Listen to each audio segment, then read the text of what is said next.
Hey everyone, Big Alexander Clark here. I'm back with another video. This time something slightly different. I'm going to talk about a programming experiment that I'm going to do to essentially save my training. So recently,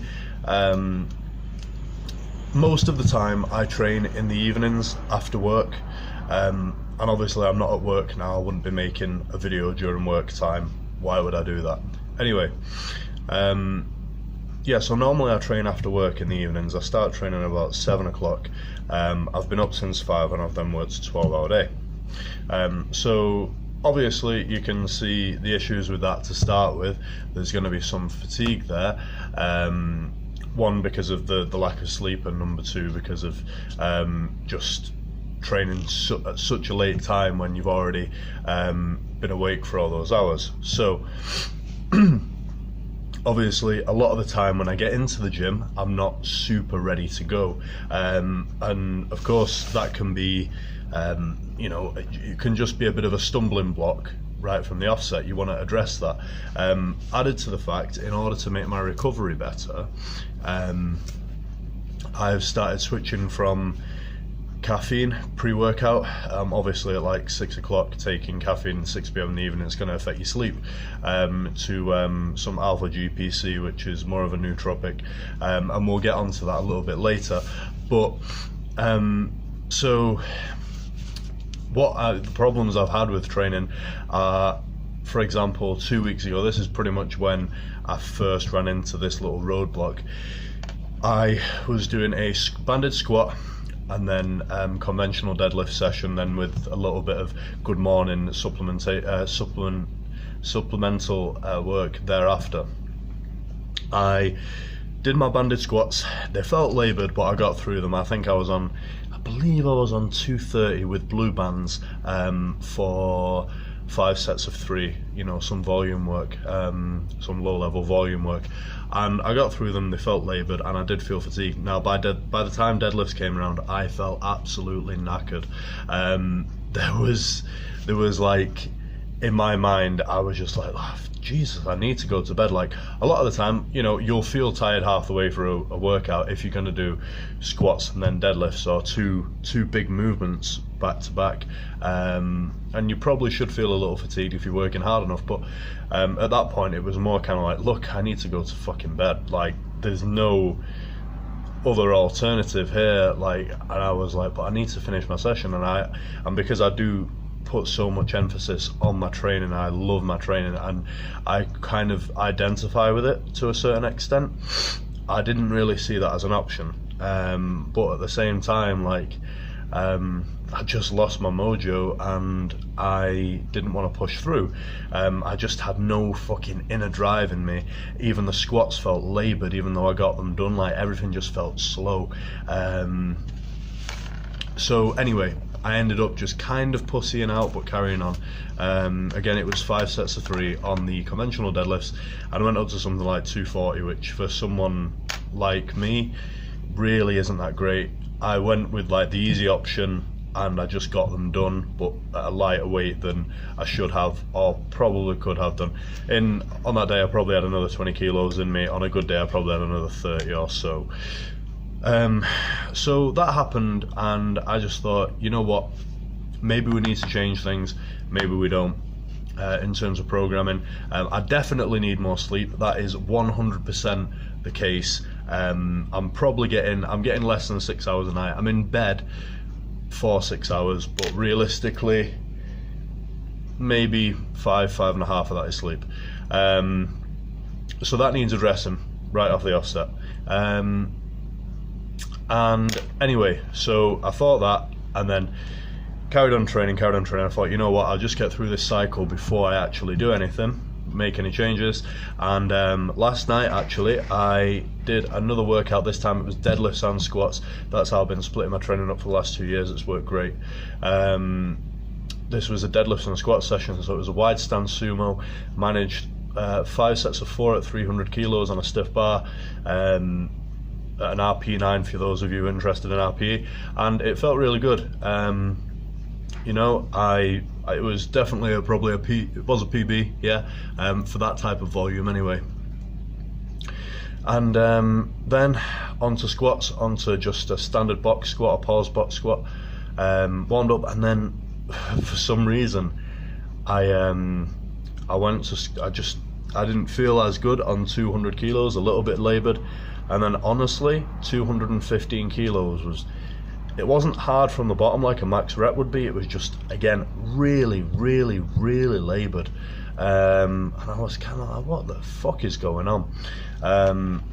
And I had to drop down to like 180 kilos just to get the volume. And I mean, first off, I did one rep with the 215, and then dropped it to 200, did another 2 reps, and dropped it, then put it back down again, and then did my last 2 reps with the 200, just so that I could get one set in over 200 kilos. And for me, I'm doing, you know, 5 sets of 5 with like 230. You know, this is, I'm not the world's best squatter, but I'm not I'm not to the point where I'm having to do 5 5s with 180, which is what I did.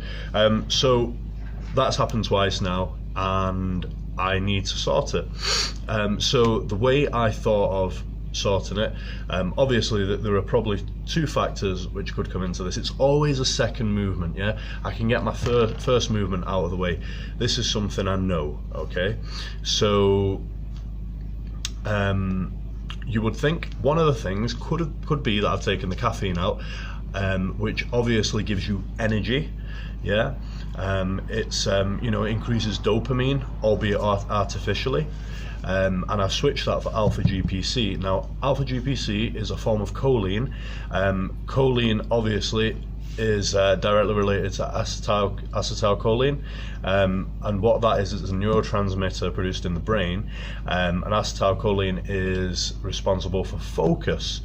Okay, and I thought I needed more focus. However, having just completed a personality assessment called the Braverman test, I'm actually acetylcholine dominant. I'm one of the people who actually excels in focus.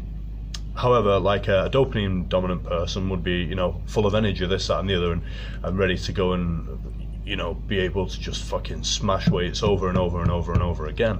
And I am not dopamine dominant, I'm acetylcholine dominant. So one of the problems I could be having at the minute is that I'm supplementing to boost choline, and I'm fucking choline dominant already. And what I need to do, and what I've benefited from in the past, is having the caffeine pre-workout, because that's boosting dopamine, and it's getting both of the things which are important for training boosted. Okay, so we could do that, but then at the same time I would probably have to, if I'm trying not to have too much caffeine near sleep, I would probably have to go onto a more of a natural nootropic type dopamine booster. So Rhodiola Rosea and L Tyrosine come to mind in that respect.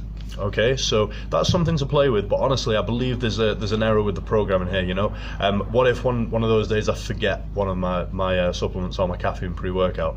Or am I just going to let the second half of the workout completely go to shit again? Because that's what could happen. So I need to be mindful of that, and I need something in place with my programming to ensure that. So what I've been doing historically, and I'll put this up in a second in a little slide type thing so that it's easier to grasp.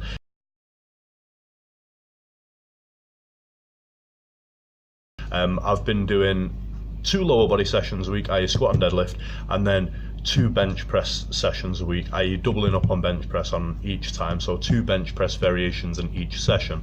You'll see what I mean when I put the slide up. And what I've considered doing in the past but never gone for is doing a squat variation on, say, a Monday, followed by a bench variation, then a deadlift variation on the Tuesday, followed by a bench variation, and then doing the exact same thing on the other 2 days. So a squat variation, another squat variation before a bench press variation, and then a deadlift variation before a bench press session.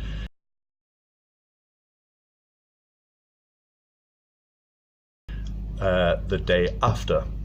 So basically you squat or deadlift as your first movement all 4 days, and then you bench press as your second movement the next 4 days. And honestly, I've considered doing that before, but I felt like it was too many days of bench pressing, even though the volume would be roughly similar. And I thought that, you know, I've tried a third bench variation, a third bench time in a week before, and I felt a bit of, you know, pec irritation, and you don't want to tear your pec, so I was kind of scared off for that very reason. However, now I'm thinking that if I were to just carefully pick my bench variations, that might be the way to go. It might be the only way to go, because quite honestly, after that first tiring movement of either squats or deadlifts, I don't feel I'd have like another squat or deadlift variation in me. However, I might be able to bench. It's a completely different area of the body, and it's a completely different neural drive.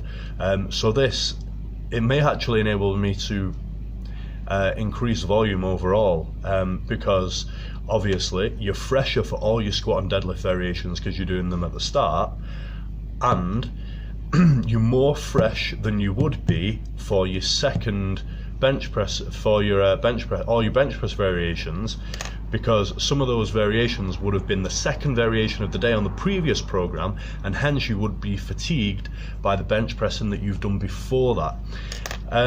So all in all, you may actually increase the amount of volume over the weeks and months that you're able to do, and hence it might just, you know, just make you better in general, just make you a better lifter.